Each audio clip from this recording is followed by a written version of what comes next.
Welcome back. So, Peter Bruce, just one more question before we take callers from home. You also wrote, and I think this is very interesting, you seem to think that the EFF, when it has expropriated land without compensation, well, in this case, Parliament, we're going to take people's title deeds away. Could you explain that? Well, I just don't understand what you mean by nationalizing the land. I mean, you can, so as I understand the explanation, the government will own the land and I'll own the house if I have a house on. Is that right? No. No. I mean, you see, this is the problem of sources, of facts, of backing the things that we say with the actual things that are out there, as opposed to just, you know, creating. I've been listening. So on what basis did you arrive at a conclusion in your opinion piece that we're going to take people's title deeds? Well, I mean, surely you read it somewhere. No, what I understand. No, I didn't understand. No. You obviously. I know what you're doing, and it's fine. But listen. So what is going to happen, according to, and Julius is on the television a lot, and in the news, and what he's saying is the government is going to nationalize all the land, right? And I think you've said that yourself again tonight. Once you've nationalized the land, what do I have a title deed to? But I thought, I mean, you know, we expropriate the land and what's on top of the land belongs to the people. He repeated this live on television just last week. So it's the building. So, I mean, you will have to have a lease. It doesn't matter what we call it. Part of what they say is that we'll lease the property to you for a specific number of years, 100 years. There are a lot of leases on government-owned land as we speak. So, but I want to know, there's a specific way in which you put it out as a fact that we're going to take people's title deeds. And I'm just trying to get the viewers at home to maybe just get the sources that you're using certainly to arrive at these. My title deed at the moment in my house says that I own the land. Now, will you'll do something to that title deed, no doubt. Okay. So, but I mean, you agree that... What will you do? I mean, what will happen to my title deed? We take the land, you own what is on top. We've always said this. So the lease will be that. So that my title deed will change. Yeah, but we're not taking it away. Surely changing. But you're going to take it away for a bit, just rewrite it slightly, and then give something else back to me. Okay. Let's take callers from home, and we'll get back to this discussion. We've got a caller from home. Yes.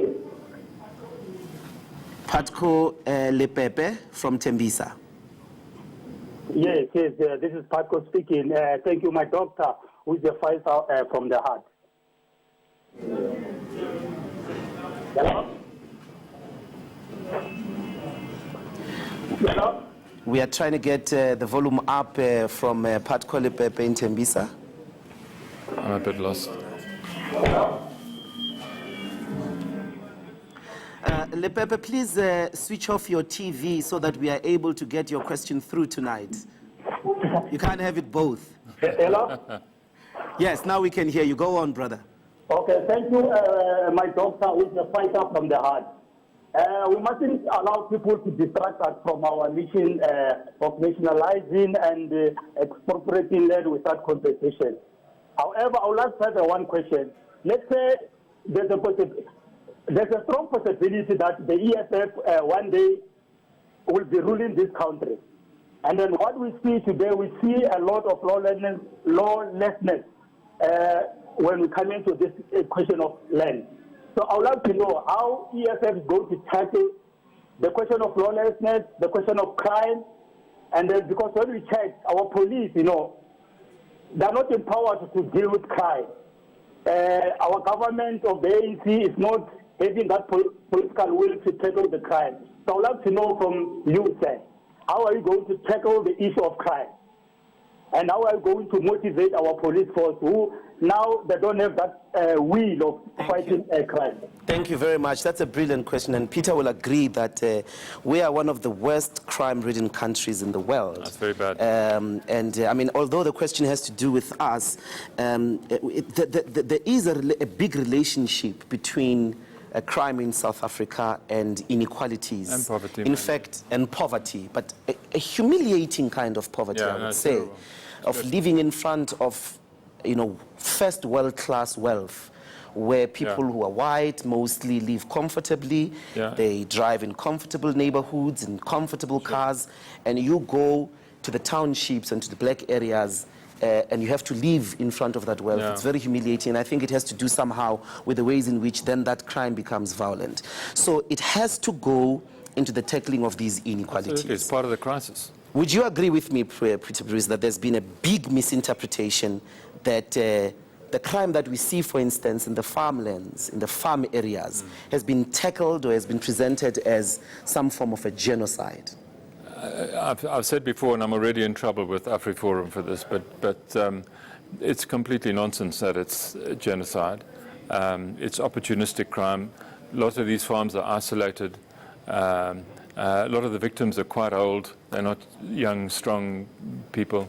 A lot of the attacks take place quite close to cities as well, peri-urban, sort of almost, plots rather than farms. So you're absolutely right. I think that the crime in rural South Africa has got nothing to do with genocide, and I don't think it's aimed at those people because they're white. Okay. Now the next caller is Leon Lowe from Northern Cape. Welcome, and you can shoot. Leona.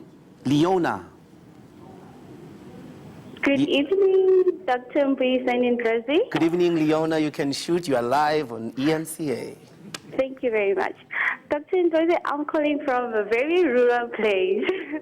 I just want to ask one question. I'm a student whom have a qualification at level 4, but I have applied for an SAPS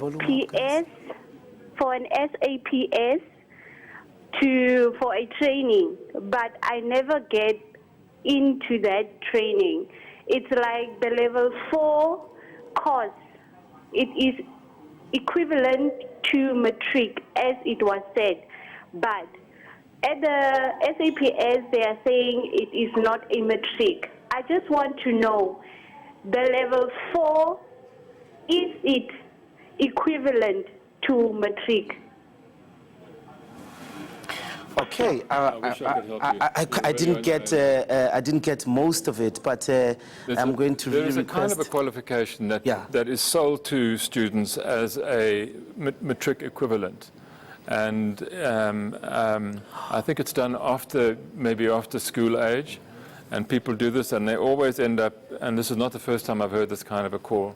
They always end up disappointed. Somebody's got to do something about it because it's being missold to people, and they're putting years of study into something that gets them nowhere. I see. I'm going to ask that we try get the volume up. Our next caller is Ncedo Kolanisi from Mthatha. Welcome, Ncedo. You are live on TV. Good day, Doc. First and foremost, I would like to congratulate you on obtaining your PhD. It's quite an inspiration to us young people. I'm coming. I'll be there as well. My question lies with the gentleman next to you, Mr. Peter Bruce. He's listening. And also I'll be having yours as well, if eNCA would allow me, one for each. For Peter Bruce, coming from a very advantaged background of, let me say, white people, what qualifies you to talk about the manner to which we want to take back our land? Because you have seen that the willing buyer, willing seller concept has not worked. Now, what qualifies you to tell us on how to get back our land, and what, if we qualify or not, to expropriate the land without compensation? Thank you. Thank you very much. I'm very happy to get that question from somebody who lives in Mthatha, because I was born and I grew up, as you might know, in Mthatha. So he's my umkaya, and I so what are your historic grounds as a privileged white South African for you to dictate on how the question of land should be addressed? Well, I'm a citizen, and as you say, nobody's shutting me up. Nobody's telling me I can't say what I want, and I'm going to contribute to a debate that I'm invited to contribute to. Just as I would expect any citizen to do so. I've got some experience. I know that if we nationalize the land, that we will cause economic chaos in this country. Expropriation is something completely different. If we get that right, we can create an economic boom of incredible proportions in this country. You take away title to the land, and you denude the banks of capital. Their balance sheets are based on the value of the land that they've made loans on. The loans are the bank's assets. You destroy the bank's assets. you do something to this economy that we just can't recover from. And you're going to start a sovereign wealth fund investing in companies that are dying. It's crazy. I mean, you should really think about that again. I really hope you do. But thank you. But I mean, just on the final parting shot, I do think that when we make assertions about what people's policies stand for, what they say, we have to read their policies. On the 3 questions that we engaged on tonight, there was difficulty in understanding in what you said, the things that the EFF actually says. Well, I read this But I mean, even when you are reading them, you're not reading them properly. So I could disagree, I could agree, but I must have the correct sources. Thank you so much for joining us. And that's it from me tonight here on As It Happens. I thank you, all of you, for watching, and good night.